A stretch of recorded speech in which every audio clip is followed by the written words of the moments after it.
بەناوی خوای بەخشەندە و میهرەبان، یەکێک لە ئامانجەکانی حەج بریتیە لە پاکبوونەوەی ئینسان لە گوناه و تاوان و بریتیە لە بەرزکردنەوەی پلەی ئینسان بەلای خوای پەروەردگار. پێغەمبەر صلی الله عليه وسلم دەفەرمێت والحج المەبرور، حەجی مەبرور، حەجێکی تەواو کە خاڵیسەن و مخلیسەن بۆ خوای گەورە بێت و قسە و کردەوەیەکی تێدا نەبێت کە مای تاوان بێت، لەیسە لەه جەزاء إلا الجنة، پاداشتەکەی تەنها بەهەشتی خوای پەروەردگارە.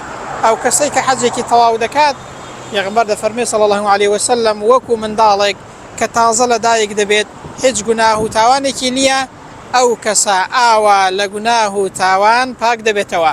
ئەوەش ڕەحم و بەزەی خوای پەروەردگارە. ئینسان زۆر گوناه و تاوان دەکات، خوای گەورە دەرفەتێکی بۆ دەڕەخسێنێ بۆ ئەوەی کە پاک بێتەوە لە گوناه و تاوان.